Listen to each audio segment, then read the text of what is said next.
Here we go. So welcome to another My Team video concept. Again, guys, I'm trying to keep it fresh. I'm trying to keep it new. Try and do things I've never done before. I haven't seen before. And one of the things I wanted to do last year was My Team hot takes. And I remember putting up a post and it got a bunch of traction, bunch of comments, and then I stopped making content. So didn't go as well as planned. Anyway, now that I'm back, things are going well. I thought we'd do it again. So I put up a post a few days ago saying, what are your My Team hot takes at the moment? We got a bunch of responses, guys. I'm going to do this every week, so follow me on Twitter to get involved in the conversation. If you want to leave a comment on the video as well, please do. And obviously leave your reactions to the hot takes that are in today's video, because some of them are crazy. Whether you agree with me, whether you don't agree with me, I'm going to give my reaction to all of them. Let me know your thoughts. I'm sure you're going to have some strong opinions on a lot of this stuff. So let's start with my one. So I said Dark Matter Invincible Luca is the most boring card to use in My Team. And since I stopped using Luca 2 months ago, I got way better at the game. Now, my opinion is Luca's really good at taking bad shots. And when I say I got way better at the game, it really comes down to, like, when someone uses Luca, I think their goal is to take bad shots. And for me, when I'm playing 5v5, 3v3, especially online, I don't want my objective in the game to be to take bad shots. So I switched to using cards with good SIGs. I was using Curry for a while, now I'm using Jordan. And I'm just having way more fun and way more success, because what I do with those cards is I get open to take a good look, and, you know, both of them obviously have amazing jump shots as well, rather than focusing on taking bad shots. So for me, it's just more fun trying to get open and trying to get a good look. It definitely is a bigger sense of pride as well when you use those cards. And like I said, Luca's is kind of boring. The majority of people that use him, they chuck the ball to him. He's usually fully contested and they pull the trigger. I can stop Luca, by the way.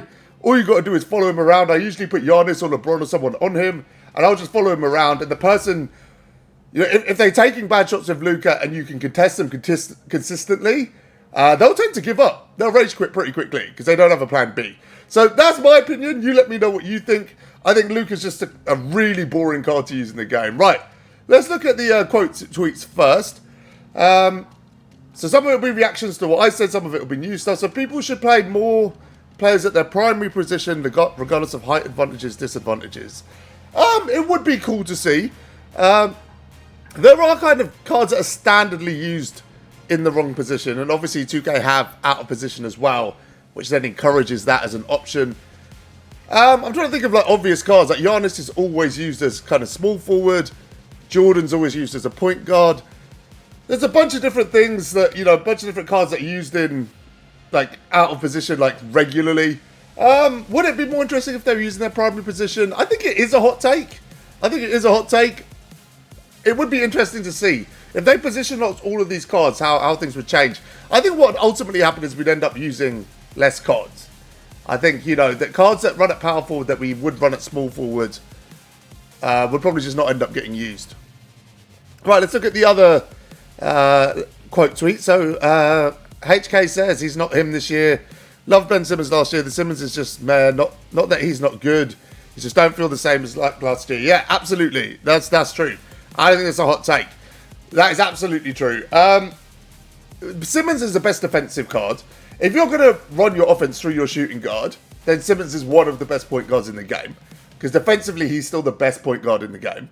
But offensively, he offers little to nothing. He's not the Simmons of previous years. You know, the unstoppable rim runs within those metas with the speed burst and everything else. He just ain't that card this year. So, yeah, I agree. I don't think it's a hot take, actually. Right. Ahmed says, so he's just wanting to Luca. I don't know about it. I always love using Luca. Literally, my feet kicked up when he's in my lineup. Yeah, I mean, Ahmed's obviously amazing at the game. Amazing guy as well. You're just making my point. That is literally the mentality. Literally, my feet kicked up when he's in my lineup. You can be a bot and you can shoot all day. That is boring. That's boring. I think that's boring. Anyway, let's see what the meta says. I think Luca is the most fun card to use, especially as defenders keep getting taller, longer, and faster. He can make people pay in ways other cards can't. He hasn't left my team since the day he dropped. That's all true. That's all true, but it doesn't argue my point. So I'm not saying Luca is a bad card. I'm saying he's a boring card to use. Obviously, he's overpowered. So that's certainly not a hot take, but he's kind of trying to argue my point when that wasn't my point. My point is Luca is boring. Is a boring card to use. I feel like a bot every time I use it. I haven't used a Luca for 2 months for a reason.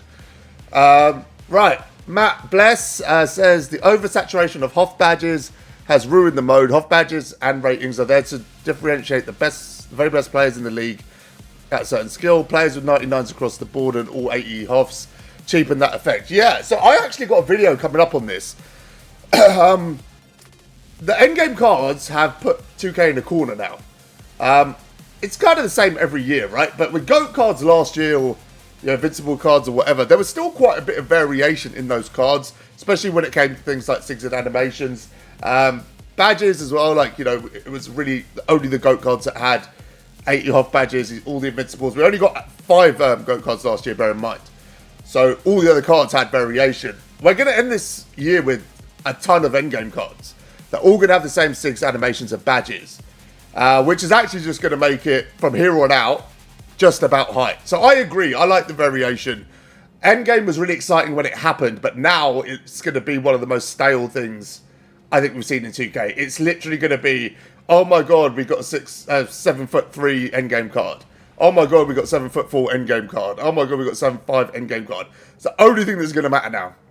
So it's going to be kind of boring. Okay, NBA 2K Kiwi says Horace Grant is one of the best power forwards in the game. I've used him once. I'm not going to vouch or disagree. Best power forwards, he probably top 10. It depends what you mean by best. If we're saying top 3, I don't think so. But sure, it's an interesting take. Let me know what you think about that. Is Horace Grant one of the best power forwards in the game? Do I need to give him a run? Right, Tim says, I'm still glad that I did not get 2K22. That's his hot take. Right, I understand. End of 2K21, I don't want to play this game anymore, and I slowly eased my way into 2K22. I didn't come at it with the same way I came at 20 or 21, where I was super excited to play the game. The truth is, it's the best 2K we've played in years. Concept-wise, it's not close. I know people are divided on the gameplay, but I really like it. I think it's the best 2K I've played in a long time, and I think if you had the mindset that in 21 was so bad that you didn't want to play 22, I get it. I was in the same mindset as why I stopped making content. But now, it's some of the most fun I've ever had playing 2K, so maybe give it a chance. Game's quite cheap right now. Okay, Jojo says in the first half of the Myteam cycle, the top coach is more valuable than any player. So obviously the coaches get less value as the year goes on. I've got Lenny Wilkins, who I spent 100k on at some point, and he's kind of pointless now because all the stats are 99 everything. I don't know more valuable than any player. He said the first half of the year. I think it's a 50-50 take. I mean, there's certain players that have been overpowered. Like Luka was definitely that point where we had unstoppable card, an OP card, but I'm not sure exactly when he came out. I think I might agree with this. For certain modes, limited and stuff like that, for sure. But yeah, when those Galaxy Opal coaches dropped, they felt OP. All right, J2K3 says, MJ still the most fun, best card I've used to date, and it's months old. At this point, this card is locking into my starting through endgame. Only card I've never contemplated selling. I agree. Jordan's the most fun card in the game, and it's really not close. His jumper is almost as uncontestable as Luka's. Watch any of my gameplays recently, and you'll see that. You don't need to take my word for it. But his dribble animations and his 6 to get open is untouchable in the game. I've never used the point guard version. I've also never used the Invincible version. I've literally got to Galaxy Opal tier today, basically scoring 80% of my points through Jordan. And like I said, as opposed to Luka, we actually get open and take good shots with him. So yeah, he is by far the best and most fun card to use. Okay, another hot take. This is from Killer Josh, 8K47. Dark Matter shooting guard Giannis is still the best lock in the game. In terms of length, yeah. I don't disagree with it. I think I would still rather run Kawhi because of his player build. Still the best lock in the game. I mean, are we saying like across all positions then? So I think LeBron, because of his player build, is a better lock. But for length, Giannis makes sense. The fact that he's at shooting guard, you can switch all and run him as a primary ball defender. I don't disagree with it. Depends on your play style, right? Thick Brick says if it wasn't for the left-right patch, the game would still be known as a fun game. Okay, so I disagree because I think it is a fun game. I think you've got to make your own fun in the game, and that's literally what my channel was about. The left-right patches and the left-right wasn't something I was a fan of. I'm not really bothered that they patched it, but I understand if you're a dribble god, if you're a park player, that this was a huge part of the enjoyment for you. It was their better at the time. And if it's gone, it's not something you enjoy as much anymore. It makes sense. We've got another hot take from Killer Josh here. My hot take is that Dark Matter PG Ben Simmons is a horrible card. Horrible card is gassing it. He's not a horrible card. Like I said, he's still the best primary point guard defender in the game. And I think most people will run through their shooting guards now with the SIGs animations that the shooting guards have. I think they're actually better than the point guard. So he definitely has a role to play, but he's not the card he was in previous years. I have no desire to run him or pick him up. Horrible. Yeah, I mean, he does move really badly. It's not the worst take, but I think Horrible's gassing it a little bit. Adam King says, I fully agree. Luka has been off my team for a while, and the game is way more fun, in my opinion. He gets it.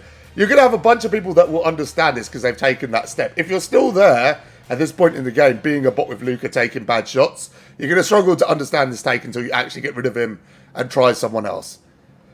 Okay, so we got Coach Kobo on YouTube. Check him out. Great content creator. Awesome guy, right? My hot take, I should have taken OG over Boban. His release isn't it. I don't mind Boban's release, actually. I hated the diamond. I didn't get the hype. But I don't mind the limited version. He is running as my backup center, so he's fine. I should have taken OG too because he's from the UK. That's my bad. But it's not the worst. It's not the worst take. It's actually just accurate because it's how he feels. He's not a fan of Obi, so yeah, good take. Right. Statistics here. Shout out TJ. Amazing content creator. Go drop and follows him and Kobo as well. Oh my god, I thought I was the only one who thought about this jump shot.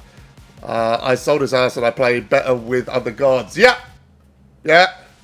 I mean, I agree. It's so obvious. It's so obvious how much more fun you have, and the fact that you learn the game. It's just a whole different feeling when you learn to score with cards that aren't Luka. I 100% agree. Chirac Dynasty says, I hate his shot release. It's horrible on current gen. I mean, it's not as good on current gen. It's not horrible. So I've been playing unlimited on current gen, so I have used Luka on current gen. It's not horrible. It's definitely nowhere near what it is on next gen. I mean, in that respect, it's not close, but I wouldn't describe it as horrible. It's okay. It's fine release on current gen. Sean Matthews says, my hot take is that I agree with your hot take. Shout out to you, Sean. Yeah, I told you, there's a bunch of people that are gonna have been there on this journey and understand what I'm saying about Luka. Charles says a 99 speed in November is not the same as a 99 speed in June. That's absolutely correct. I mean, stats right now in general would just mean nothing. You know, there's different player builds and heights and things like that do actually reflect how quick a player actually is. There's intangibles. So it's not as straightforward as the stats anymore. But early in the game, speed is the most important thing for me. Speed with ball is actually the most important thing. So I'm always putting shoes together and things like that, making sure I've got a coach that helps that stuff. But right now, I think it's not only speed, it's stats. Stats in general mean nothing now. All the cards can do everything. Joel Embiid's son, what an amazing Twitter handle. Bobo is very average. The only thing that is good about him is his height. Yeah, I agree. I think that Bobo card is bad. I think it's bad. It's one of the cards I played probably more than any other card, and I've never seen him do anything against me. He's got length, but I don't think he adds anything to your defense. Unless you're like elite, high-level comp tier, like Bobo might add a bit to your defense. But I think for the typical player, any power forward over 6'11" is going to give you what Bobo gives you on defense. But probably has a glitchier jumper and can move a little bit better. I have had zero desire to pick up that Bobo in any capacity this year. Alright guys, that's the video. So this is the time. Go to the comments. Let me know what you agreed with, what you disagreed with. Let me know what your thoughts are on my hot take. Leave a comment below if you want to drop a hot take for next week. And keep an eye on my Twitter. Go follow me on Twitter at ATJ_AllThatJaz. And keep an eye on the post for next week. But it's a fun concept. I had fun making this video, guys. Let me know your thoughts in the comments. Until next time, thanks for watching.